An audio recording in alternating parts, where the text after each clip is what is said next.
Kisah akan berfokus pada pasukan elit Navy SEAL yang dipimpin oleh Jack Harris, beranggotakan 4 orang pasukan terlatih dan 1 orang analis CIA yang bernama Zoe.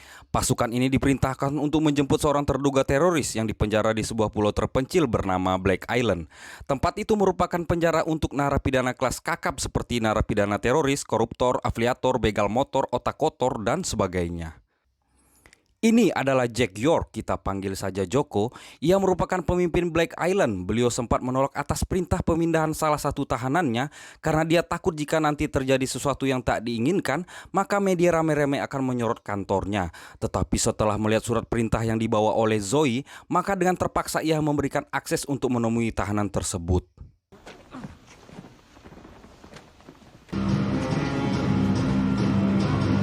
Tibalah Jack dan Zoe di ruangan Amin Mansur, kita panggil saja Amin. Zoe mencoba menginterogasinya dengan sebuah pertanyaan yang mengandung maksud yang terselubung yang hanya dimengerti oleh dia dan Amin saja. Tetapi Amin sama sekali tak memberikan informasi apa-apa, melainkan menyangkal seolah-olah dia tak pernah terlibat dalam organisasi ataupun kelompok apapun. Di luar, Jack menanyakan kepada Zoe informasi apa sebenarnya yang dicari oleh CIA. Karena pada dasarnya, Jack hanya ditugaskan untuk mengawal dan tak mengetahui tujuan misi ini. Zoe menjelaskan, informasi yang coba mereka gali adalah informasi mengenai adanya dugaan bom nuklir yang berada di Washington. Dan yang mengetahui lokasi pastinya adalah Amin. Merasa birokrasi yang ada di tempat ini terlalu berbelit-belit dan hanya akan menghabiskan waktu saja, Zoe kembali masuk dan berencana membawa paksa Amin lalu pergi dari pulau ini sesuai rencana mereka di awal. Di lain sisi, perhatian Jack dan timnya teralihkan saat ada sebuah truk asing yang berada di luar gerbang memaksa masuk meskipun telah dilarang oleh penjaga. Akibat melanggar protokol militer, dengan terpaksa penjaga menembak sopir truk tersebut. Saat beberapa orang penjaga memeriksa truk itu, tiba-tiba mereka adalah tentara bayaran yang dipimpin oleh seseorang yang bernama Hakim. Ini dia orangnya. Mereka menyerang tempat itu untuk mencari Amin yang tentu saja agar informasi yang dia miliki tidak bocor ke pemerintah Amerika. Mereka berhasil membunuh banyak tentara yang ada di sana, namun kesulitan muncul ketika mereka menghadapi tim dari Jack yang notabene adalah pasukan elit. Jack dan timnya mencoba mundur dengan maksud untuk kabur dari tempat itu dan membawa serta Amin. Namun sayang, heli yang mereka tumpangi sebelumnya hancur oleh tembakan RPG musuh.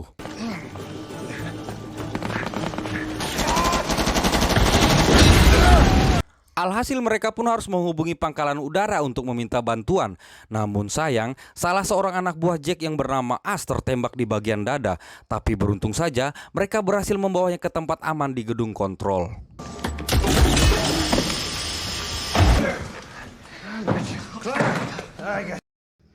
Dari CCTV mereka melihat musuh telah berhasil membunuh banyak tentara yang ada di sana, membebaskan narapidana dan mempersenjatai mereka. Sehingga kini jumlah mereka semakin bertambah dan terlihat berada di semua titik tempat itu. Dan di sana mereka tak dapat berbuat apa-apa untuk As karena keterbatasan alat dan obat-obatan. Alhasil dia pun harus tewas akibat kehabisan banyak darah. Wakil pemimpin tempat itu bernama Tom mencoba menghubungi pangkalan udara. Namun sayang, semua jaringan serta sistem komunikasi yang ada di sana tidak berfungsi. Sehingga Jack dan 2 anggotanya memutuskan melawan tentara bayaran itu. Melihat pasukan terlatih hanya tersisa 3, Tom berpikir mereka tak akan mampu menahan serangan musuh yang begitu banyak jumlahnya. Sehingga dia berinisiatif untuk menyerahkan Amin saja dan masalah pun selesai. Begitu pikirnya. Namun hal itu ditentang oleh Zoe dan Jack yang membuat mereka sempat bersih tegang. Namun seketika ada panggilan video dari Joko yang ternyata masih selamat dan mengatakan satu-satunya harapan mereka untuk dapat menghubungi bantuan ada di gedung radio lama yang jaraknya cukup jauh dari tempat mereka. Kemudian Jack pun memberanikan diri untuk ke tempat itu seorang diri, sementara Whit dan Danny tetap tinggal untuk menghalau serangan musuh.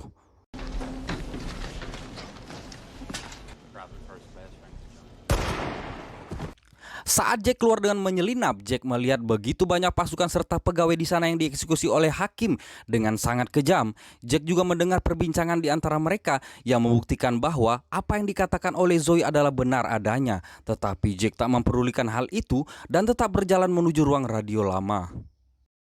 Jack berhasil membunuh banyak tentara bayaran dengan pisau dan dia pun sampai di ruang radio yang dimaksud.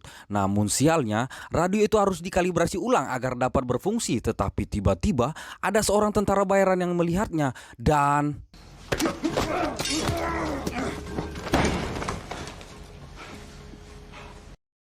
Ya, beruntung saja ada Joko yang datang membantu Jack dengan menembak mati musuh. Kemudian dia mencoba mengkalibrasi ulang radio itu hingga berhasil tersambung ke pangkalan udara. Pangkalan udara menyampaikan akan mengirimkan bantuan dalam waktu 30 menit lagi. Scene berpindah ke Hakim yang nampak memanggil anak buah termudanya bernama Ademar. Ia akan dijadikan pengantin atau pembawa bom bunuh diri untuk merangsak masuk ke dalam persembunyian Zoe dan kawan-kawan dan meledakannya di sana. Bagi saya pribadi, ini adalah scene paling mengerikan dalam film ini. Scene berpindah lagi memperlihatkan dua tentara SEAL. Nampak mereka sangat kelelahan menghadapi gempuran musuh yang tak ada henti-hentinya. Terlihat Danny yang terluka akibat tersambar peluru di kepalanya. Selain itu juga, amunisi mereka pun semakin menipis. Di sini, tak ada pilihan lain selain mereka harus melawan hingga titik darah penghabisan. Tak lama setelah itu, Joko dan Jack pun berhasil kembali. Seketika, Joko pun melampiaskan amarahnya kepada Amin akibat kehilangan banyak anak buah hari ini yang diakibatkan oleh seorang Amin saja. Sama seperti Tom, Joko ingin mengambil keputusan untuk membunuh Amin saja dan masalah pun selesai. Namun seketika perhatian mereka teralihkan oleh serangan musuh yang kali ini sangat barbar yang mengakibatkan Danny dan Wade pun tewas tertembak. Sampailah di mana serangan utama mereka, yaitu bom bunuh diri yang dibawa oleh Ademar, dan hampir semua orang yang ada di sana tewas, hanya tersisa Jack dan Amin. Amin berhasil melepaskan ikatannya kemudian melarikan diri. Sementara Jack menghampiri Zoe yang dalam kondisi yang sangat parah. Seketika Zoe memberikan sebuah foto USG dan mengatakan kalau istri Amin sedang dalam kondisi hamil 4 bulan dan kini dia berada di Washington. Itu artinya istri Amin berada di zona ledakan. Tak lama setelah itu Zoe pun menghembuskan nafas terakhirnya. Selang beberapa saat saja, Hakim dan komplotannya pun datang memeriksa tempat tersebut. Melihat tak ada mayat Amin di situ, Hakim pun tak percaya Amin bisa selamat dari bom yang sangat dahsyat tersebut. Kemudian dia memerintahkan anak buahnya untuk menutup semua akses keluar dari pulau itu. Terlihat Amin bersembunyi di antara mayat-mayat narapidana dan kemudian mencoba berkamuflase menjadi anak buah Hakim dengan menggunakan pakaian dari seorang mayat. Namun sayang, dia tertangkap oleh seorang anak buah Hakim yang mencurigai gerak-geriknya dan dia pun dibawa ke sel untuk diinterogasi. Tanpa disadari, muncullah Jack dan mereka pun terlibat perkelahian yang tentu saja dimenangkan oleh seorang Jack.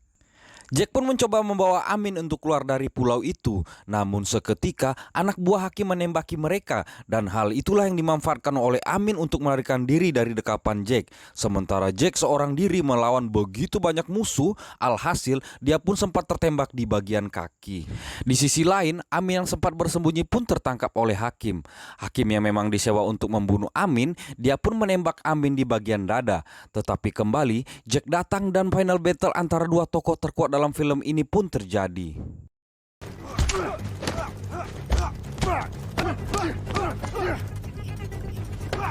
Ternyata Amin hanya terpingsan karena ia menggunakan rompi anti peluru dan hal itulah yang membuatnya tak terluka sedikit pun. Melihat Jack dan Hakim sedang bergulat, Amin pun kembali melarikan diri.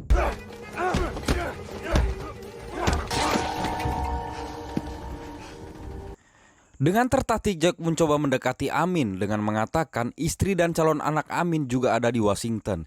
Jack memohon agar dia mau ikut dengannya dan memberitahu lokasi bom tersebut. Dari sini kita menemukan fakta bahwa Amin memang ikut berperan dalam upaya teror yang akan dilakukan di Washington. Semua itu dia lakukan karena dendam terhadap Amerika yang telah membunuh anaknya pada saat invasi Amerika ke Irak. Anaknya tewas akibat serangan pesawat tanpa awak yang dilakukan oleh Amerika dan bagi Amin itu sangatlah babi buta. Namun seketika Joko yang ternyata masih selamat dari bom tadi berusaha main hakim sendiri dengan ingin menembak Amin. Tapi dengan sigap Jack mengambil pistol Joko dengan melakukan kuncian layaknya petarung MMA sehingga membuatnya tak berdaya.